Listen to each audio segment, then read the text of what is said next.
Olá, sejam bem-vindos à disciplina Fundamentação em Direitos Humanos e Cidadania do curso Direitos Humanos e Cidadania. Meu nome é Marcela Furtado de Magalhães Gomes e nesta aula a gente pretende apresentar para vocês os conceitos fundamentais dessa disciplina, para facilitar a sua leitura do livro-texto. Quais são os tópicos desta aula? Primeiramente, a gente vai fazer uma introdução sobre a história de construção dos direitos humanos, perpassando as classificações que esses direitos receberam pela doutrina. Posteriormente, a gente vai falar um pouco sobre o conceito dos direitos humanos e suas características principais. Depois, abordaremos ainda a relação entre direitos humanos e cidadania. E, finalmente, a gente faz uma breve introdução sobre a importância da educação em direitos humanos. Direitos humanos e o seu breve histórico.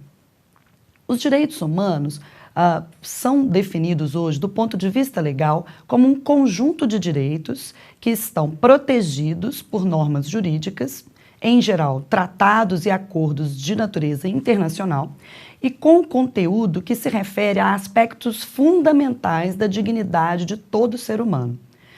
Antes da modernidade, esses direitos ou essas concepções não eram da maneira como hoje nós percebemos. Ou seja, até a Idade Média, as pessoas eram concebidas como naturalmente diferentes a partir do seu nascimento.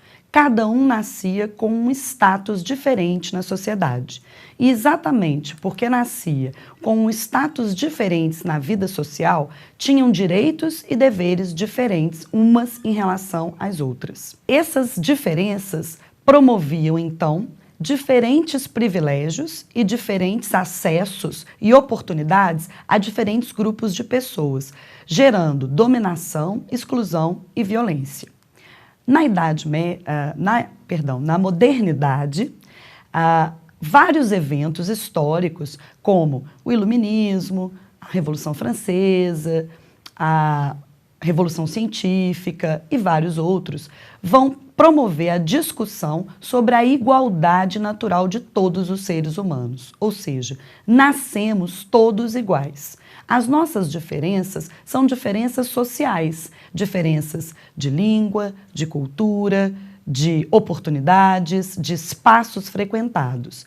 E exatamente porque nascemos todos iguais, temos, por natureza, os mesmos direitos e deveres. As desigualdades existentes que decorrem da nossa convivência social não podem obstruir a plenitude de acesso a iguais oportunidades, a iguais direitos e deveres. Ou seja, o que faz com que as pessoas sejam desiguais são relações sociais, principalmente pela diferença e pela injustiça da distribuição de poder e riqueza nas relações sociais. É assim, então, que a dignidade da pessoa humana, ou este núcleo central de respeito a todo ser humano de maneira igual, vai ser colocada como pedra fundamental para a compreensão do que seja igualdade, do que sejam direitos na idade moderna. Todo ser humano, para além de qualquer característica externa, como cor, raça, classe, crença religiosa, nacionalidade, orientação sexual, é dotado de um valor universal, que lhe é atribuído pelo mero fato de se tratar de um ser humano.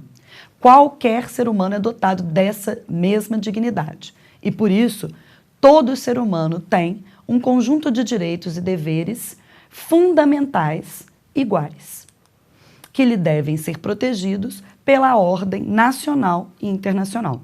Na ordem internacional, a Declaração Universal dos Direitos Humanos, mas também o Pacto de San José da Costa Rica, né, que é um pacto firmado nas Américas, são os principais tratados internacionais que dizem respeito aos direitos humanos e que demonstram este papel, né, da dignidade da pessoa humana como núcleo basilar e unificador desses direitos humanos.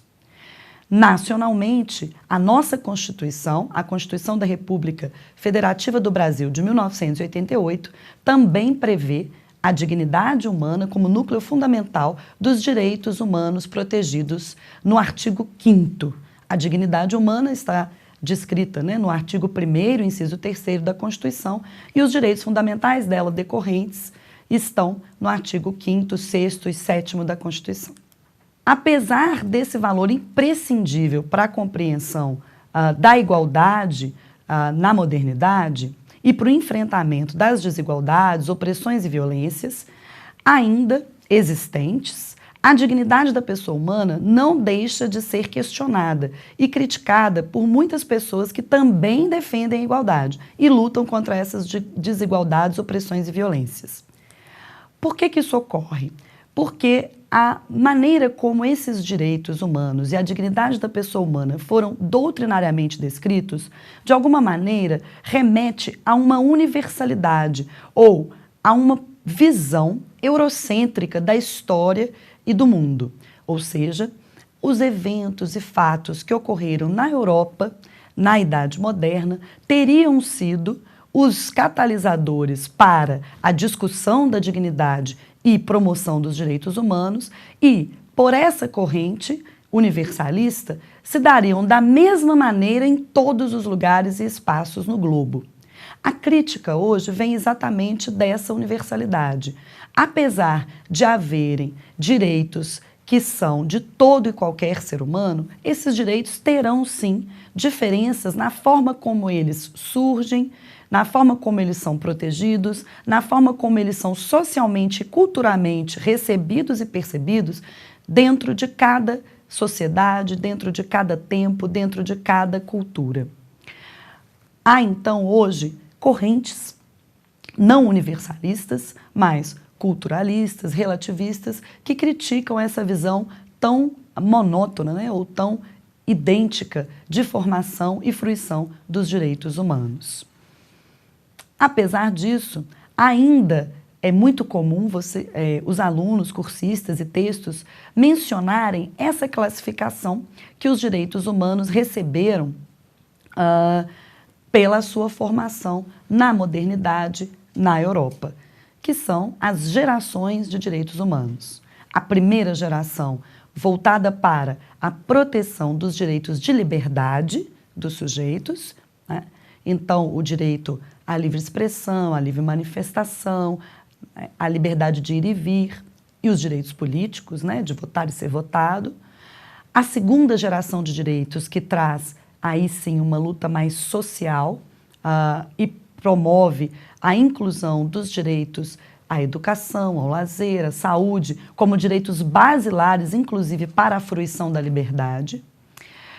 A terceira geração, que seriam direitos associativos, né, ou direitos que a gente fala, direitos difusos, que não pertencem a um indivíduo apenas, mas o direito ao meio ambiente, o direito a um espaço urbano saudável e a um transporte, né, e uma locomoção na cidade de maneira a acessar direitos de maneira mais equilibrada, enfim.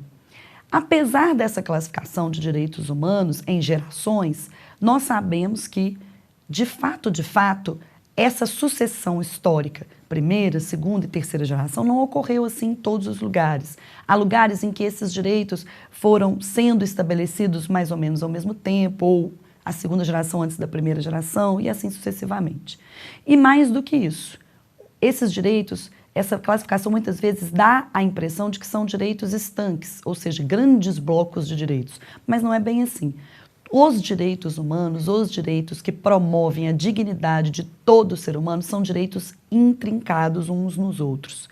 É impossível auferir igualdade, ou seja, ser tratado de maneira igual, ter acesso e oportunidade às mesmas condições que uma vida cultural nos promove, sem liberdade, sem saúde, sem educação, sem informação, sem direito de associação e luta contra o Estado, né? Sem um meio ambiente saudável.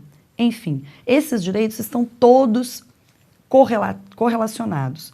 A forma de organização em gerações ela é apenas didática. Ela promove apenas a facilitação da compreensão histórica da luta por esses direitos, da legalização desses direitos e também, de alguma maneira, mostra como o nascedouro desses direitos, vinculado sempre a lutas sociais, a eventos históricos, traz essas garantias. Vamos falar agora um pouco também do segundo tópico, a caracterização dos direitos humanos.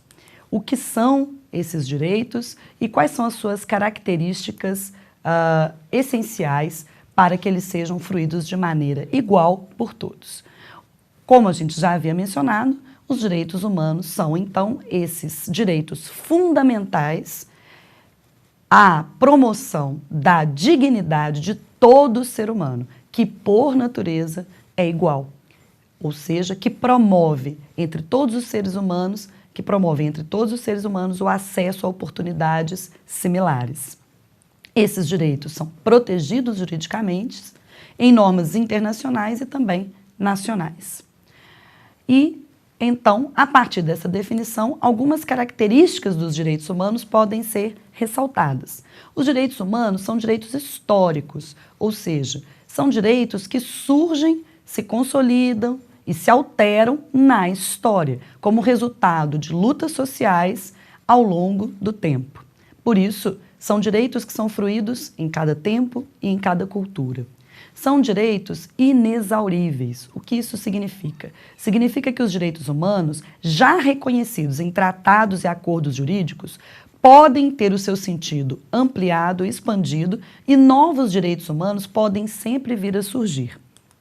São direitos universais, são direitos que se referem e devem alcançar todos os seres humanos, independentemente de qualquer característica externa, como nacionalidade, crença religiosa, classe social, gênero, idade, raça, orientação afetivo-sexual ou qualquer outra característica socialmente diferenciadora dos seres humanos. São direitos imprescritíveis, ou seja, são direitos que não se perdem com o passar do tempo. Mesmo que eles não sejam exercidos por alguém por um longo período de tempo, essa pessoa sempre vai poder, a qualquer momento, reivindicar seus direitos humanos. São direitos inalienáveis, são direitos que o sujeito não pode transferir a ninguém. Não são transferíveis de pessoa a outra por nenhum tipo de contrato, doação, venda, renúncia ou qualquer outro. São direitos irrenunciáveis. Exatamente porque não podem ser transferidos, também não podem ser renunciados. Mesmo que alguma pessoa não queira aquele direito humano, ela continua sendo protegida pela ordem jurídica na sua fundamentalidade e dignidade de ser humano. São direitos invioláveis, são direitos previstos em tratados e acordos jurídicos nacionais e internacionais e não podem ser violados por normas, decretos, de determinados países ou regiões. Ou seja, o direito interno de cada país tem que garantir e proteger a inviolabilidade dos direitos humanos. São direitos interrelacionados, ou seja, são direitos que devem ser protegidos e fiscalizados e efetivados em quaisquer níveis políticos, local, regional, nacional, internacional. Há uma inter-relação entre esses distintos níveis políticos na proteção e efetivação dos direitos humanos. São direitos efetivos, ou seja, são direitos em que há um dever do poder público de providenciar mecanismos, garantias, ações, formas de proteção dos direitos humanos. São direitos indivisíveis. Os variados direitos humanos podem ser compreendidos de modo isolado, mas apenas como fazendo parte de um todo que é a fundamentalidade da dignidade da pessoa humana.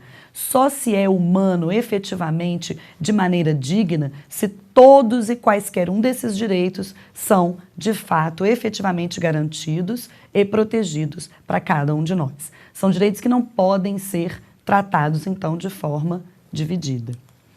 E, finalmente, são direitos interdependentes, exatamente porque é impossível fruir adequadamente de igualdade ou de liberdade sem saúde, sem informação, sem acesso à manifestação da sua vontade. Enfim, são direitos que dependem uns dos outros para, de fato, serem todos efetivamente bem protegidos e exercidos. São direitos também muitas vezes concorrentes. Apesar de serem interdependentes e indivisíveis, é possível que, em um caso concreto, diante de uma determinada situação, nesse momento, um direito humano concorra com outro. Por exemplo, o direito à liberdade e o direito à privacidade, né? Então, você pode querer expor imagens pessoais, íntimas, mas esbarrar nas garantias de privacidade que protegem aí a imagem, a honra daquele determinado cidadão. Nessas situações, em geral, em que há uma concorrência entre os direitos humanos, é necessário buscar uma interpretação capaz de manter a integridade do sistema, ou seja, a interpretação que irá promover a maior fruição de ambos os direitos, sem que um seja abandonado ou seja descumprido em relação ao outro. Há ainda um princípio que veda o retrocesso em relação aos direitos humanos, ou seja, embora esses direitos sejam históricos, e surjam e se alterem ao longo da história e das lutas sociais, os direitos que já foram reconhecidos não podem deixar de sê-lo. Na história, então, a gente só pode ter um processo progressivo de conquista de direitos humanos e nunca de perda, de retrocessos, de diminuição do rol de garantia que compõe os direitos humanos. Agora vamos falar um pouco ainda da relação entre direitos humanos e cidadania. Ora, dá para perceber que os direitos humanos, no seu surgimento, formação, são direitos que dependem muito das lutas sociais, dos seres humanos, concretamente, historicamente associados, que disputam maiores garantias, maiores espaços nas conquistas dentro da fruição das oportunidades sociais. E exatamente por esse vínculo natural e histórico com a luta, com a associação, é que os direitos humanos possuem um profundo vínculo com a cidadania, com o exercício efetivo do cidadão na decisão do seu ambiente social, da sua cultura. Ora, a cidadania diz respeito aos conjuntos de ação que ligam os indivíduos e os grupos sociais, os cidadãos e cidadãs como um todo, ou seja, a vida social. Esses modos de agir abrangem várias possibilidades, né? O primeiro que a gente sempre pensa é votar e ser votado. A possibilidade de exercer o governo e tomar as decisões, sendo votado, e a possibilidade de se fazer representar nessas decisões, nesse governo da vida social, pelo voto. Mas não se esgota a cidadania com o direito de voto. A cidadania abrange também a participação de cada um de nós em diversos espaços da vida coletiva, da vida pública, do poder público.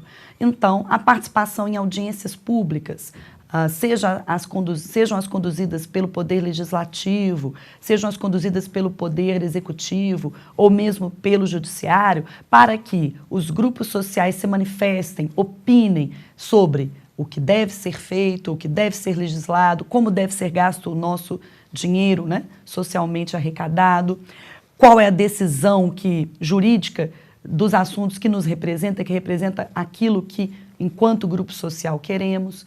Então, participação em audiências públicas, participação de orçamentos participativos, de conselhos políticos e jurídicos dentro do Estado, como, por exemplo, os conselhos municipais de saúde ou de habitação, a participação em organizações também comunitárias, como as associações de bairro, associações de moradores, organizações não governamentais, a participação em manifestações na rua, enfim, a participação política, o estar dentro da sua vida social ativamente engajado nos rumos, destinos daquele grupo. Tomar parte, fazer parte, sentir-se parte de algo maior do que a sua vida individual. Ser parte do seu grupo e decidir os caminhos e destinos daquela coletividade. É o exercício da cidadania que garante, de fato, a proteção da vida humana, da dignidade de cada um de nós e dos direitos humanos que decorrem dessa dignidade. Enfim, vamos agora falar um pouco também da educação em direitos humanos. Por que é importante educar em direitos humanos? A educação, sabemos, é um direito também fundamental.